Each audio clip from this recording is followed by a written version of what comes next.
अस्सलाम वालेकुम dear students, मैं हूं अब्दुल रज़्ज़ाक और सेकंड ईयर फिजिक्स में chapter 19 dawn of modern physics में हम डिस्कस कर रहे हैं example numerical problems. So detail discussion के लिए व्हाइट बोर्ड की तरफ चलते हैं।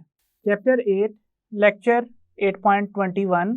डियर स्टूडेंट्स, हम डॉन ऑफ मॉडर्न फिजिक्स में एग्जाम्पल न्यूमेरिकल प्रॉब्लम्स डिस्कस कर रहे हैं और फर्स्ट एग्जाम्पल जहां से हमने स्टार्ट करना है इट इज एग्जाम्पल 19.7।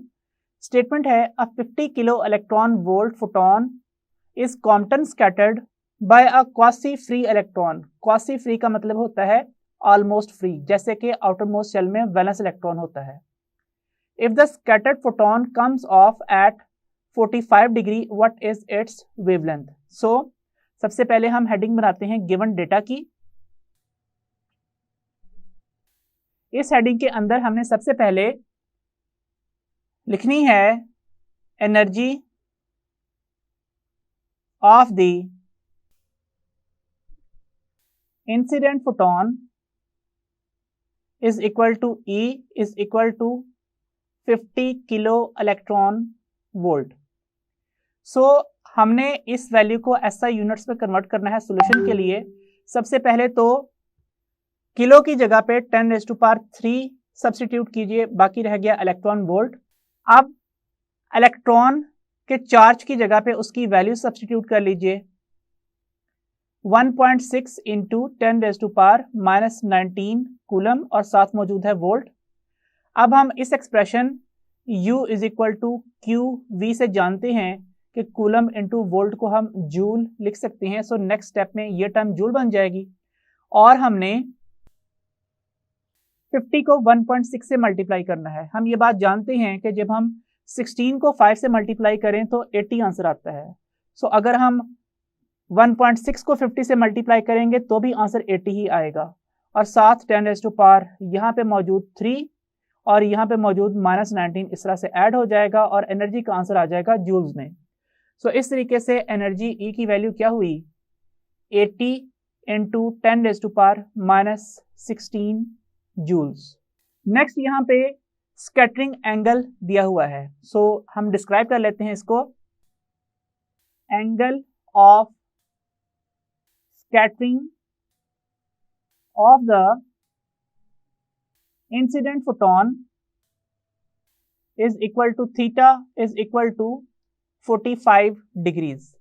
अब नेक्स्ट हेडिंग बनेगी रिक्वायर्ड की और हमसे क्या पूछा गया है what is its wavelength. That means हमसे स्कैटरिंग के बाद फाइनल वेवलेंथ ऑफ फोटोन पूछी गई है। So final wavelength of the photon lambda prime.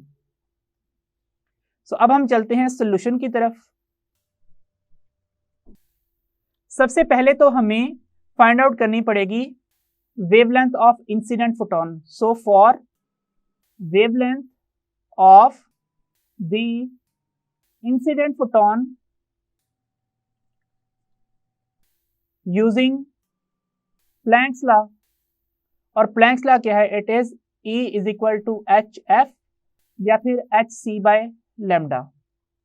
हम यहाँ पे सिर्फ HC बाय लैम्डा वाला फैक्टर यूज कर रहे हैं क्योंकि फ्रीक्वेंसी की टर्म यहाँ पे नहीं दी गई। यहाँ पे सिर्फ वेवलेंथ और एनर्जी को हमने आपस में लिंक करना है।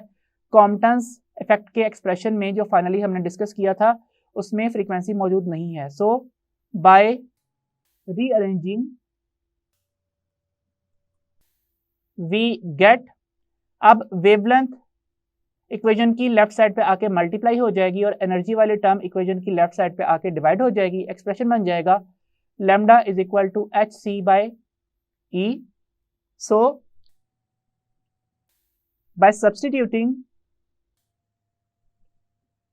The values we get lambda is equal to 6.63 into 10⁻⁻34 joule second और C की वैल्यू कितनी है 3 इंटू 10⁻8 मीटर पर सेकेंड और इलेक्ट्रॉन और फोटोन की इंसिडेंट एनर्जी हमने फाइंड आउट की थी 80 इंटू 10⁻⁻16 जूल्स के इक्वल। जूल इस जूल से और सेकंड इस पर सेकंड से कैंसिल आउट होगा, आंसर के यूनिट्स मीटर्स में होंगे। और फर्दर अब हमने क्या करना है कि यहाँ पे इस expression 6.63 into 10⁻⁻34 into 3 into 10⁸ divided by 80 into 10⁻⁻16, इसका आंसर मीटर्स में आएगा। इसको कैलकुलेटर पे सॉल्व करना है, इससे हमें इंसिडेंट फोटोन की वेवलेंथ मिल जाएगी। सो यहाँ पे सॉल्यूशन के बाद आंसर आएगा 24.8625 इंटू 10⁻⁻12 मीटर्स या फिर 24.8625 पिकोमीटर्स। अब नेक्स्ट हमने करना है कॉम्पटन इफेक्ट के रिलेशन को use. So by using expression of Compton's effect, delta lambda is equal to h over m naught c into 1 minus cos theta, where change in wavelength delta lambda is equal to final wavelength minus initial wavelength. So the expression becomes lambda prime minus lambda is equal to h over m naught c 1 minus cos theta। अब यहाँ पे जो lambda equation की left side पे subtract हो रहा है, right side पे जाके ऐड हो जाएगा। सो एक्सप्रेशन बन जाएगा lambda prime is equal to h over m naught c 1 minus cos theta plus lambda, और lambda prime is equal to lambda plus h over m naught c 1 minus cos of theta। By substituting the given values, we get lambda prime is equal to incident photon की wavelength कितनी है? It is 24.8625 into 10⁻⁻12 metre plus Planck's constant h की value है 6.63 into 10⁻⁻34 joule second. Rest mass of electron is 9.1 into 10⁻31 kilogram and c is speed of light, it has value of 3 into 10⁸ metre per second. और साथ multiply होगी bracket वाली term 1 minus cos theta, जहां पे theta scattering का angle है, और इस क्वेश्चन में उसकी वैल्यू 45 डिग्री गिवन है। सो लैम्डा प्राइम का एक्सप्रेशन क्या बन जाएगा 24.8625 इंटू 10⁻⁻12 मीटर्स प्लस ये पूरी टर्म जिसे हम कॉम्पटन्स वेवलेंथ के नाम से जानते हैं, और ये वैल्यू हमें याद भी होनी चाहिए। ये किसके इक्वल है? ये वैल्यू है 2.43 इंटू 10⁻⁻12 मीटर के इक्वल ऑलमोस्ट, और साथ cos 45 किसके इक्वल होता है? ये 1/√2 के इक्वल होता है। फर्दर ये एक्सप्रेशन बन जाएगा lambda prime is equal to 24.8625 into 10⁻⁻12 metre plus 2.43 into 10⁻⁻12 metre into 1 minus 1/1.414, ये √2 की वैल्यू है। फर्दर नेक्स्ट स्टेप में 24.8625 into 10⁻⁻12 metre plus 2.43 into 10⁻⁻12 metre, bracket में मल्टीप्लाई किसके साथ होगा? 1 माइनस 0.707 के साथ, क्योंकि 1/√2 का यही आंसर होता है। अब लैम्डा प्राइम किसके इक्वल आएगा? 24.8625 into 10⁻⁻12 metre plus 2.43 into 10⁻⁻12 metre into 0.293 के इक्वल। अब डी मैथ्स रूल के मुताबिक, जिसमें सबसे पहले हमें डिवीजन करनी होती है, फिर मल्टीप्लिकेशन, फिर एडिशन और सब्ट्रैक्शन की बारी सबसे एंड में आती है, तो हम सबसे पहले इन दोनों को मल्टीप्लाई करेंगे, एडिशन की बारी बाद में आएगी। सो लैम्डा प्राइम किसके इक्वल बन जाएगा? It will be equal to 24.8625 into 10 raised to power minus 12 meter plus 0.7113 into 10 raised to power minus 12 metre. और एडिशन के बाद क्या होगा, लैम्डा प्राइम किसके इक्वल आएगा 25.57 into 10 raise to power minus 12 metre के, या फिर लैम्डा प्राइम की वैल्यू होगी 25.57 पिकोमीटर।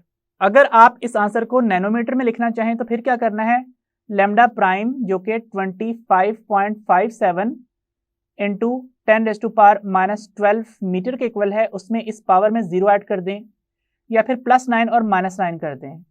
इससे ये टर्म अलहदा और ये टर्म अलहदा हो जाएगी। Lambda prime 25.57 into 10 raise to power minus 12 +9 और into 10 raise to power -9 metre के इक्वल होगा। ये टर्म नैनोमीटर बन जाएगी। सो लैम्डा प्राइम किसके इक्वल आएगा 25.57 into 10 raise to power -3 nanometre. अब decimal places 3 points left side पे मूव कीजिए, इस तरह से डेसिमल यहाँ पे आ जाएगा और दरमियान में एक 0 और आएगा। सो एक्सप्रेशन क्या बन जाएगा, lambda prime is equal to 0.02557 nanometres. अब हम इस आंसर को रिजल्ट की हेडिंग के अंदर डिस्क्राइब कर देते हैं। If 50 kilo electron volt photon is scattered by an electron at 45 degree, its final wavelength will be 0.02557 nanometers. Next example है 19.8. A particle of mass 5 milligram moves with a speed of 8 meter per second. Calculate its de Broglie wavelength. So सबसे पहली heading क्या बनेगी, given data की, इसमें हमने क्या लिखना है, mass of the particle is equal to m is equal to 5.0 milligram या फिर m is equal to 5.0 into 10 raised to power -3 grams. हमें इसको ऐसा यूनिट किलोग्राम में लेके जाना है। किलो 10 रेज टू पावर +3 के लिए प्रीफिक्स यूज होता है। सो 5.0 इंटू 10 रेज टू पावर -3 ग्राम में पावर में 0 ऐड कर दीजिए। 0 क्यों ऐड करना है, हम यहाँ पे -3 +3 लिख लेते हैं, ये दोनों टर्म्स भी तो ऐड होकर 0 ही होती हैं, लेकिन अब हमने इन पावर्स को सेपरेट कर लेना है, इस पावर को सेपरेट कर लेना है। सो मैथ क्या होगा 5.0 into 10 raise to power -3 into 10 raise to power 3 gram, ये टर्म्स मिलके किलोग्राम लिखी जाएंगी। So mass of particle will be 5.0 into 10 raise to power -6 kilogram. Next है speed of the particle, this is v and it has value of 8.0 metre per second. 2 significant figures तक हमने इसको solve करना है। और next है required. Required में क्या लिखना है, associated de Broglie wavelength with the particle is equal to lambda is equal to question mark. अब चलते हैं इसके सॉल्यूशन की तरफ।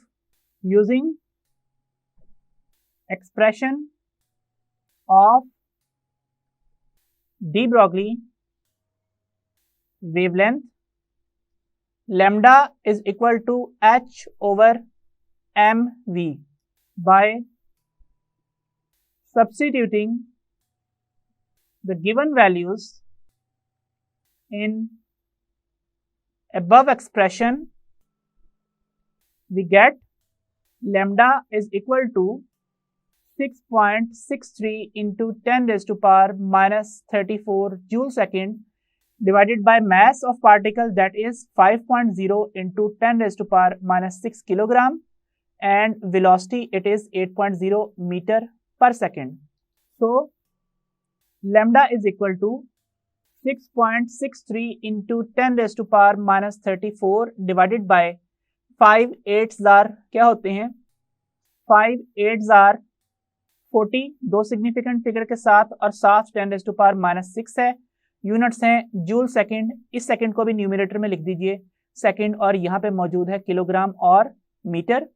फर्दर वर्क का एक्सप्रेशन W = F.D यूज कीजिए और जूल की जगह पे न्यूटन मीटर लिख दीजिए। फिर F = MA का एक्सप्रेशन यूज कीजिए और न्यूटन की जगह पे kilogram metre per second square substitute कर दीजिए। तो लैम्डा किसके इक्वल होगा 6.63 इंटू 10⁻⁻34 और डिनोमिनेटर में एक नेगेटिव पावर को जस्टिफाई कर देते हैं, एक्सप्रेशन बन जाएगा 4 इंटू 10⁻⁵। यूनिट्स में जूल की जगह पे न्यूटन मीटर लिखा जाएगा और बाकी terms second square over kilogram into metre as it is. अब यहाँ पे मीटर मीटर से कैंसिल आउट हो जाएगा और नेक्स्ट स्टेप में हम क्या करेंगे, 4 को 6.63 से कैंसिल आउट कर देंगे। क्या आंसर आएगा, देखिए अगर कैंसिलेशन कीजिए तो यहाँ पे क्या बनेगा 1 2 रिमाइंडर के साथ, फिर बनेगा 26, फिर यहाँ पे 6 आएगा 2 रिमाइंडर के साथ, फिर यहाँ पे 5 आएगा 3 रिमाइंडर के साथ, फिर 7 आएगा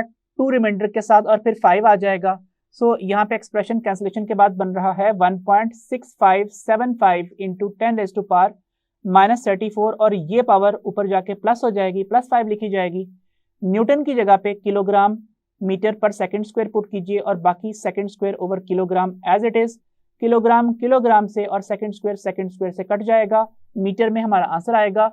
सो अगर हम इसको राउंड ऑफ करना चाहें डेसिमल के बाद 2 प्लेसेस तक तो 1.66 इंटू 10⁻⁻29 मीटर इसका आंसर है। और चूंकि 2 सिग्निफिकेंट फिगर्स तक सॉल्व करना है तो अगर एक राउंडिंग ऑफ मजीद कर ली जाए तो 1.7 इंटू 10⁻⁻29 मीटर्स हमारा आंसर है। सो हम इस आंसर को रिजल्ट की हेडिंग के अंडर डिस्क्राइब कर देते हैं इस तरह से, for a particle of mass 5 milligram that is moving with a speed of 8 meter per second, the associated de Broglie wavelength is 1.66 into 10⁻⁻29 meters. Dear students, remaining example numerical problems हम next lecture में continue करेंगे। So until then, अल्लाह हाफिज।